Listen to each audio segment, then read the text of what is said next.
मी एका विषयासाठी हा खुलासा करण्यासाठी हा व्हिडिओ बनवतोय।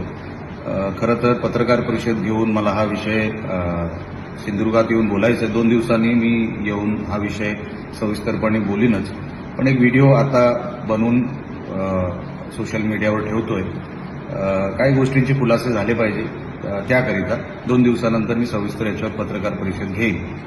विषय असा आहे की माजी आमदार वैभव नाईक यांनी माझे फोटो, सन्मान्य शिंदे साहेबांचे फोटो, सन्मान्य रवींद्र फाटक यांचे फोटो एका आरोपी बरोबर, जो एका मर्डर केसमध्ये आरोपी आहे, आता तो जेलमध्ये आहे, त्याच्याबरोबर आमचे काही फोटो सोशल मीडियावर टाकलेत कालपासून। आणि हे मॅटर, बीडचं मॅटर कसं आहे, संतोष देशमुख सारखं मॅटर कसं आहे हे दाखवण्याचा त्यांचा तो प्रयत्न आहे। खरं तर मला त्यांच्याकडून हीच अपेक्षा होती की जिल्ह्याचं नाव खराब कसं होईल, ह्या प्रयत्नात त्यांनी नेहमी बाजी मारलेली आहे, ह्यावेळेस पण ते त्याच प्रयत्नात आहे। पण विषय असा आहे की हा जो आरोपी आहे शिंदे सिरसाट, जेव्हा ही मर्डर केस घडली, जेव्हा ही 2 वर्षापूर्वीपासून ही केस पेपरामध्ये येते, तर 2 वर्षापूर्वी शिंदे सिरसाट तो उबाटामध्येच होता, वैभव नाईकांबरोबरच होता। उलट वैभव नाईकांनी सांगितलं पाहिजे बॉडी कुठे आहे। पोलिसांनी डायरेक्ट वैभव नाईकांनाच इंट्रॉगेशनमध्ये घेऊन त्यांनाच विचारलं पाहिजे, तुम्हाला तुमच्याबरोबर असणारा माणूस, तुमच्या आश्रयाखाली असणारा माणूस, तुम्हाला त्याचे सगळे धंदे माहिती, तुम्हाला ते सगळे व्यापार माहिती, तुमच्याबरोबर कितीतरी फोटो आहेत, ते आता मी जेव्हा पत्रकार परिषद घेईन तेव्हा ते सगळे खुलासे करीनच। पण तुमच्याबरोबर कितीतरी फोटो आहेत, कितीतरी कार्यक्रमात आहे। आणि 2 वर्षापूर्वी शिंदे सिरसाट कुठल्या पक्षात होता? मला तर शिवसेनेत येऊन 8 महिने झाले, मी तेव्हा बीजेपीत होतो। आणि म्हणून आपण आरोप करत असताना लोकांना हसायला यायला नको, म्हणजे विनोद वाटायला नको, असं तरी काहीतरी वैभव नाईक यांनी बोललं पाहिजे।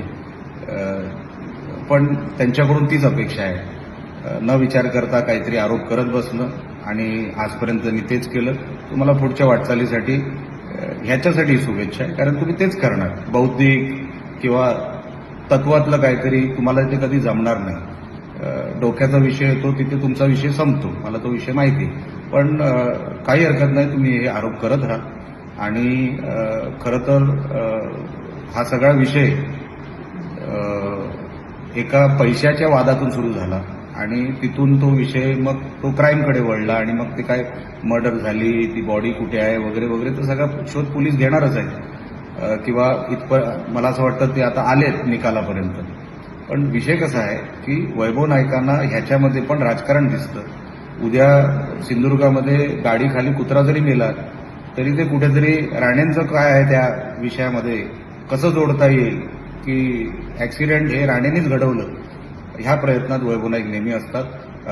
वैभव नाईकजी, तुम्हाला शुभेच्छा आहेत, आपण हेच करत राहा, आपण आयुष्यभर हेच केलं, आता तुम्हाला हेच करायचं आहे, कारण का जिल्ह्याची सेवा लोकप्रतिनिधी म्हणून, आमदार खासदार म्हणून आम्हीच करणार आहोत। तुम्हाला 25 वर्ष आता तरी काही संधी नाही कुठलाही लोकप्रतिनिधी बनण्याचा, म्हणून तुम्ही हे नवीन नवीन आरोप शोधत बसा, तुमचा टाइमपास आहे मला माहिती आहे। दिवसभर तुम्ही ह्याच शोधत असतात की राणे काय करतायत, राणे कुठे चुकतायत का, किंवा त्यांना काही कुठे धरता येतं का। आम्हाला काही फरकही पडला नाही, तेव्हा नाही पडला तर आता काय पडणार। म्हणून वैभवजी, आपण जे करताय त्याच्यामध्ये फक्त एवढी काळजी घ्या की जिल्ह्याचं आपलं नाव खराब होता कामा नाही। बाकी तुम्ही आमच्यावर वैयक्तिक काही टीका करा, माझ्यावर करा, मला काही म्हणणं नाही, पण आमच्या शिंदे साहेबांना ह्याच्यात खेचू नका। शिंदे साहेबांबरोबर फोटो महाराष्ट्रात काय देशामध्ये किंवा परदेशामध्येही अनेक लोक काढत असतात, त्यांना ह्या विषयामध्ये खेचू नका। ते आमचे नेते आहेत, आमच्या नेत्यांचा अपमान असा आम्ही सहन करणार नाही। बाकी तुम्हाला जे करायचे ते करा, तुम्हाला जे जमेल ते करा। मला माहिती आहे तुम्हाला ह्याच्या पलीकडे काय जमणार सुद्धा नाही। 10 वर्ष तुम्ही जिल्ह्याचं वाटोळं केलं, मतदारसंघाचं वाटोळं केलं, आता कुठे चांगले दिवस मतदारसंघ आणि जिल्ह्याला येऊ लागले, त्याच्यामध्ये तुम्हाला आता जिल्ह्याला बदनामच करायचं तुमच्या डोक्यात असेल तर त्यात आम्ही काही करू शकत नाही। तुम्ही जे करायचं आहे, तुम्हाला योग्य वाटेल ते तुम्ही करा, पण बाकीचं जे सविस्तर आहे ते मी जिल्ह्यामध्ये 2 दिवसानंतर येऊन मी बोलणारच आहे। आता सध्या जे सांगायचं होतं, जे बोलायचं होतं ते मी बोललेलो आहे. बाकीचं पत्रकारांशी मी 2 दिवसांनी येऊन बोलेन. धन्यवाद. जय हिंद, जय महाराष्ट्र. एबीपी माझा, उघडा डोळे बघा नीट.